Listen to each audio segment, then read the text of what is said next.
اعوذ باللہ من الشیطان الرجیم بسم اللہ الرحمن الرحیم اللہم صلی وسلم علی محمد وعلی آل محمد بعدد کل شیء معلوم لک صلاۃ و سلام علیک یا سیدی یا رسول اللہ۔ معزز و محتشم سامعین و ناظرین، رجوع الی القرآن کے سلسلہ میں قرآن مجید کے 30 پاروں کے خلاصہ کے حوالہ سے آج ہم پارہ نمبر 12 کے منتخب مضامین کا ذکر کریں گے۔ پارہ نمبر 12 کے اندر 2 صورتیں پائی جاتی ہیں، سورہ ہود کی 118 آیتیں ہیں اور سورہ یوسف کی 52 آیتیں۔ پارہ نمبر 12 شروع ہوتا ہے وما من دابۃ الا علی اللہ رزقها ویعلم مستقرها ومستودعها کل فی کتاب مبین۔ اللہ رب العزت کی عزت کی شان رزاقیت کا ذکر ہے اور فراہمی رزق کا تذکرہ یہاں موجود ہے کہ یہ جو چوپائے ہوتے ہیں اللہ تعالیٰ ان کو بھی رزق فراہم فرماتا ہے، یعنی وہ رازق ہے، کل کائنات کا رازق ہے، کل مخلوقات کا رازق ہے، اور اس نے اپنی شان رزاقیت کی جو وسعت ہے اس کا تذکرہ فرمایا ہے۔ اور آگے فرمایا کل فی کتاب مبین، کہ قرآن مجید جو ہے یہ جامع العلوم کتاب ہے، اس میں تمام تر علوم اللہ پاک نے جمع کیے ہیں، یعنی یہ کمپریہنسو بک ہے، ملٹی ڈائمینشنل کتاب ہے یہ۔ اس میں جتنے بھی علوم ہیں، علوم جدیدہ ہیں، علوم قدیمہ ہیں، تمام کا اشارہ یہاں سے آپ کو ملے گا۔ اس کے بعد اللہ رب العزت نے تخلیق کائنات کا تذکرہ فرمایا ہے، پھر حضرت نوح علیہ السلام کا تذکرہ تفصیل کے ساتھ ہے کہ دعوت توحید جو انہوں نے دی، آپ کی عمر مبارک 1700 سال تھی، 950 سال آپ نے تبلیغ فرمائی، اور 83 لوگ جو تھے، 83 لوگ آپ کے حلقہ محبت میں ایمان آپ پہ لے کے آئے۔ دعوت توحید آپ نے جو پیش کی اس کا تذکرہ ہے، اور پھر اس کے بعد جو قوم کا رویہ ہے، جو اس دعوت کے نتیجے میں جو قوم نے رویہ دکھایا اس کا تذکرہ ہے۔ ذاتی تصرفات کی نفی کا یہاں ذکر ہے، اور اظہار عجز و تواضع۔ بعض جگہ پہ پیغمبر جب اپنی اظہار تواضع کرتے ہیں، اللہ کے نبی اظہار عجز کرتے ہیں، تو ان کا وہ مقام ابدیت ہوتا ہے۔ یہ بات ہمیشہ یاد رکھیں، اس سے عقیدہ اخذ نہیں کرنا چاہیے، یہ ان کا مقام بندگی ہوتا ہے۔ مثلا دیکھیے بعض وہ چیزیں ہوتی ہیں کہ جو پیغمبر اپنے لیے عجز کا اظہار کرتے ہوئے اللہ کی بارگاہ میں خود کو اللہ کا عبد بنا کے پیش کرتے ہوئے اللہ کے حضور جو اظہار کرتے ہیں، مثلا آقا دو جہاں صلی اللہ علیہ وسلم کی ذات طیبہ، آپ نے ایک موقع پر یہ بھی فرمایا ہے کہ میں نے اللہ کی بندگی کا حق ادا نہیں فرمایا، تو یہ آپ کا اظہار عجز تھا، اظہار تواضع تھا۔ بعض جگہ پہ آپ نے یہ فرمایا کہ میں نہیں جانتا، بعض میرے پاس کچھ نہیں ہے، میرے پاس کچھ نہیں ہے۔ یہ میرے پاس کچھ نہیں ہے یہ نفی عظمت نہیں ہوتی، یہ بات یاد رکھیں، یہ اظہار عبدیت ہوتی ہے۔ 2 مقام ہوتے ہیں اللہ کے پیاروں کے، ایک مقام عبدیت، ایک مقام محبوبیت۔ اللہ کا بندہ جب یوں عرض کرتا ہے کہ میرے پاس تو کچھ نہیں ہے، آقا دو جہاں صلی اللہ علیہ وسلم نے کئی مقامات پہ فرمایا کہ میرے پاس تو کچھ نہیں ہے، میرے پاس تو کچھ نہیں ہے، یہ مقام عبدیت ہے۔ اور جب حضور علیہ السلام کی مقام محبوبیت کا ذکر ہوتا ہے تب اللہ فرماتا ہے انا اعطیناک الکوثر، حبیب ہم نے سارے خزانے تیری جھولی میں ڈال دیے۔ تو ایک آیت جس سے عقیدہ مقام عبدیت کا ذکر ہوتا ہے اس سے عقیدہ اخذ نہیں کرنا چاہیے۔ عظمت کا معاملہ جو ہوتا ہے وہ مقام محبوبیت میں ہوتا ہے، مقام عبدیت جو ہے یہ اظہار عجز، اظہار تواضع، اور مقام عبدیت کا جو اظہار ہے وہ آقا تو جہاں صلی اللہ علیہ وسلم جب اللہ کے حضور ایک بندہ ہونے کا اظہار کرتے ہیں، اور جب اللہ اپنے محبوب کو محبوبیت کی شان کے ساتھ دکھاتا ہے تو پھر اسے مقام محبوبیت کہا جاتا ہے۔ اسی پارے میں کشتی نوح کا ذکر ہے اور اس کی سواری کا ذکر ہے۔ جب اللہ پاک نے فرمایا کہ اے پیارے نوح اپنے سواریوں کو ساتھ لیں جو آپ کے ساتھ اہل محبت، اہل ایمان، اس کشتی کے مسافر بن جاؤ، پھر ارکبوا فیہا بسم اللہ مجریہا مرساہا، پھر حضرت نوح علیہ السلام نے اپنی قوم کو کہا کہ سوار ہو جاؤ اللہ کا نام لے کے، تو بسم اللہ کہہ کے سواری پہ سوار ہونا یہ سنت نوح علیہ السلام دی ہے۔ حضرت نوح علیہ السلام اور بیٹوں کا مکالمہ، بیٹے یعنی ان کے 4 ویسے بیٹے تھے، ایک کا نام حام تھا، ایک کا نام سا، ایک کا نام یافس، اور چوتھے کا نام کنعان تھا۔ کنعان کے ساتھ جو آپ کا ڈائلاگ ہوا، جو آپ کی بات چیت ہوئی، جو آپ کا مکالمہ ہوا، اس کا ذکر ہے۔ جب کنعان پہاڑ پہ چڑھا ہوا تھا تو آپ نے کہا یا بنی، اے میرے بیٹے، ارکب معنا، ہماری کشتی کے سوار بن جاؤ، لا تکم مع الکافرین، کافروں کی سنگت میں مت جانا۔ تو بیٹے نے کہا سآوی الی جبل، ابو جان میں پہاڑ پہ چڑھ جاؤں گا، یاسمونی من الماء، پہاڑ مجھے بچا لے گا۔ تو اللہ کے پیغمبر نے کہا لا عاصم اليوم من امر اللہ، آج اللہ کے امر سے وہی بچے گا جو نبی کی کشتی کا مسافر بن جائے گا۔ تو جو کشتی کے مسافر بن گئے وہ اللہ نے ان کو محفوظ رکھا۔ تو یہاں سے ایک بات ہے کہ بیٹا نافرمان ہو تو اللہ اس کا انجام بھی قرآن پاک میں ذکر کرتا ہے، تاکہ قیامت تک کے لیے بندوں کو تعلیم دی جائے کہ نافرمانی کا انجام کیا ہوتا ہے۔ پھر دیکھیے دوسری طرف فرما برداری کا جب ہم ذکر کریں گے 23ویں پارے میں حضرت ابراہیم اور جناب اسماعیل علیہ السلام ان کا تذکرہ ہوگا، تو وہاں پھر فرما برداری کا جو ذکر ہے وہ بھی انشاءاللہ ہم کریں گے۔ اب یہاں اللہ رب العزت نے پھر آگے جب طوفان آنے لگا، ٹکرانے لگی موجیں، پھر باپ باپ ہوتا ہے، یعنی آخری وقت تک باپ جو تھے وہ فکر کرتے رہے، کہا یا رب ان ابنی من اہلی، مولا یہ میرا بچہ ہے میرے اہل میں سے۔ اللہ فرماتا ہے یا نوح انہ لیس من اہلی، اے نوح یہ تیری اہل میں سے نہیں، جو تیرا نہیں ہو سکا میں اسے اپنا کیسے بناؤں۔ تو اس کے بعد حضرت نوح علیہ السلام کا ذکر ہے یا نوح بسلام منا وبرکات علیک وعلی امم من معک۔ یہاں سے پتہ چلا کہ اللہ کی طرف سے سلامتی نازل ہو رہی ہے، اور کس پہ سلامتی نازل ہو رہی ہے؟ پیغمبر پر بھی سلامتی اتر رہی ہے، اور جو پیغمبر کی سنگت میں آ گئے، یعنی یہ سنگت کا فائدہ ہے کہ پیغمبر کی سنگت میں آنے والوں پر بھی اللہ سلام بھیجتا ہے۔ یہاں میں آپ کو گوش گزار کرتا جاؤں، اگر معیت والوں کا یہ حال مقام ہے اور صحبت والوں کا یہ حال ہے، تو قرابت والوں کی شان کا عالم پھر کیا ہوتا؟ دیکھیے نا، جس طرح آقا دو جہاں صلی اللہ علیہ وسلم کی معیت اور حضور علیہ السلام کی قرابت کو ہم دیکھیں تو حضور علیہ السلام کی کل امت کو آقا دو جہاں صلی اللہ علیہ وسلم کی معیت نصیب ہوئی، اور معیت کا کمال پھر اللہ تعالیٰ نے صحابہ کرام کو عطا فرمایا، اور ان میں سے پھر اور جو کمال تھا وہ سیدنا ابو بکر صدیق رضی اللہ تعالیٰ عنہ۔ تو ان کا بھی مقام یہ ہے کہ جہاں جو حضور علیہ السلام کے ساتھ جڑ جائے، اللہ اپنے حبیب کے ذکر کے ساتھ اس کا ذکر کرتا ہے، یہ تو معیت والوں کا ہے۔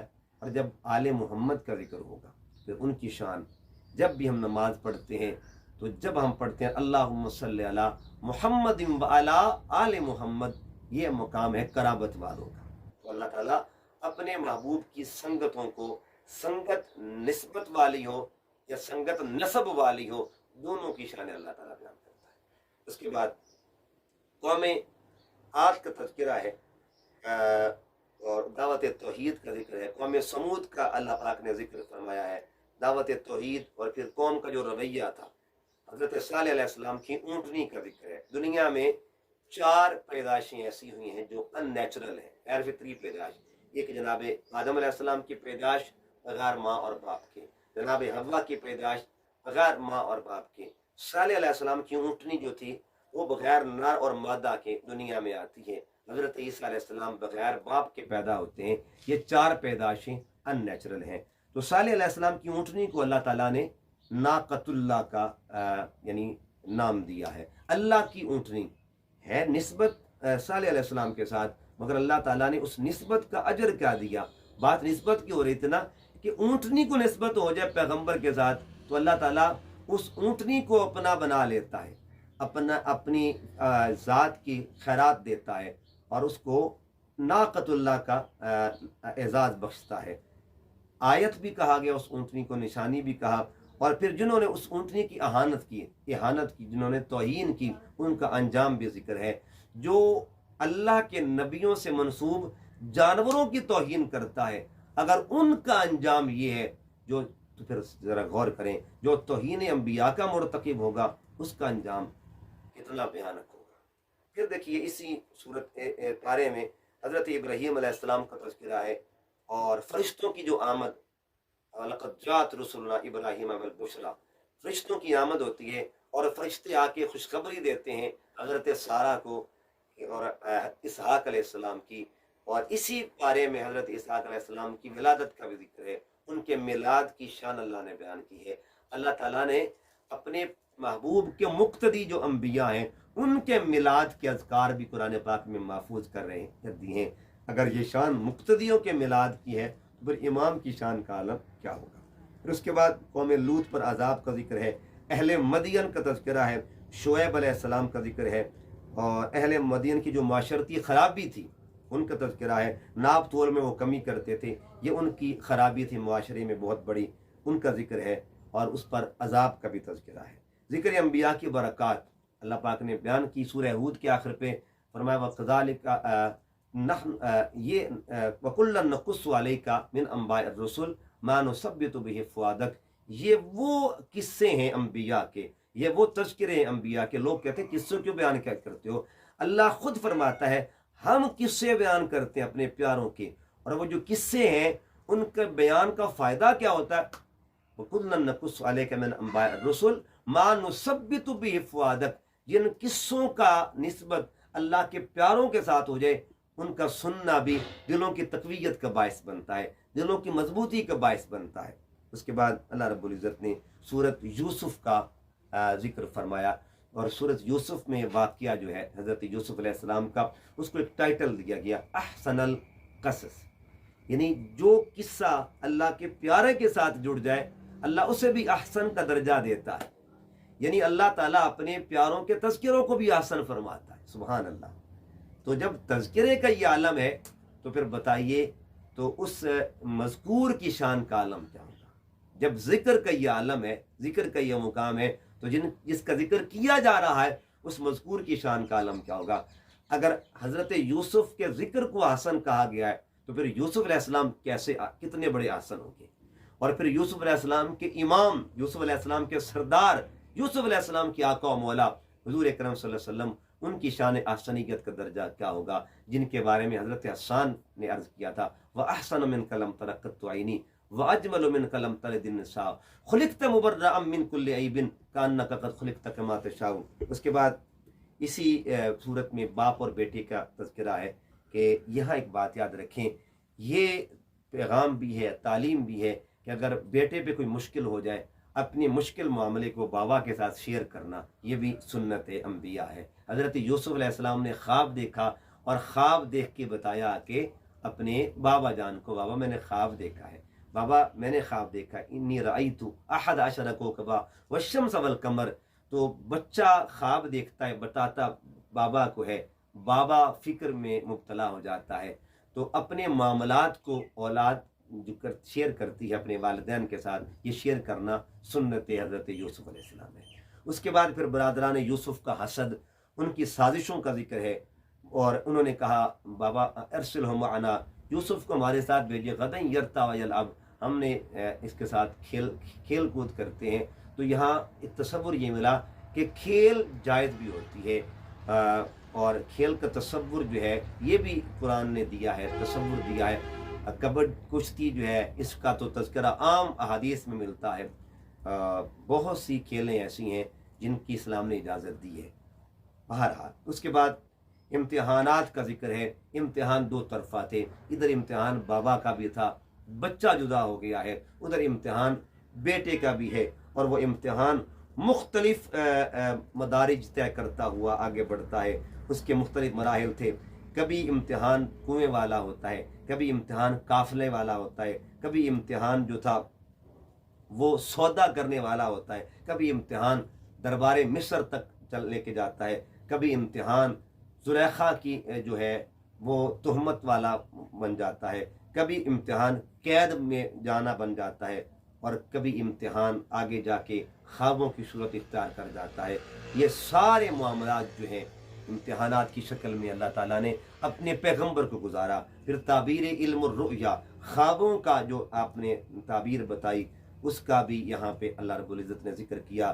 اللہ کا نبی ہر حال میں نوازتا ہے، یہ بھی ایک تصور ملا کہ قید میں ہیں مگر خیرات پھر بھی بانٹ رہے ہیں، علم پھر بھی دیا جا رہا ہے۔ اللہ کے جو پیارے ہوتے ہیں وہ قید میں بھی ہوتے ہیں، سخاوت کے مرگ پہ کر ہوا کرتے ہیں۔ عزیز مصر کا خواب اس کا تذکرہ ہے، اور پھر خواب کی جب تعبیر بتائی اس میں حضرت موسیٰ یوسف علیہ السلام نے عزیز مصر کو ایک پلان دیا، معاشی پلان جو کمال کا پلان ہے، اکنامکس کے حوالے سے، اکنامیکلی پوائنٹ آف ویو سے جو پلان دیا، وہ پلان بھی قرآن پاک میں ذکر ہے کہ پیغمبر چونکہ روحانی نظام کا بھی محافظ ہوتا ہے، پولیٹیکل نظام کا بھی محافظ ہوتا ہے اور اکانومی کا بھی محافظ ہوا کرتا ہے، تمام تر چیزوں کا نظام جو وقت ظاہراً ہو یا باطناً ہو، پیغمبر ان کا محافظ ہوا کرتا ہے۔ معاشی نظام کے تحفظ کے لیے آپ نے پورا پلان دیا ہے جو سورہ یوسف میں موجود ہے۔ انشاءاللہ بقیہ اس کا حصہ 13ویں پارے میں ہم بیان کریں گے۔ اللہ پاک ہماری حاضری قبول فرمائے۔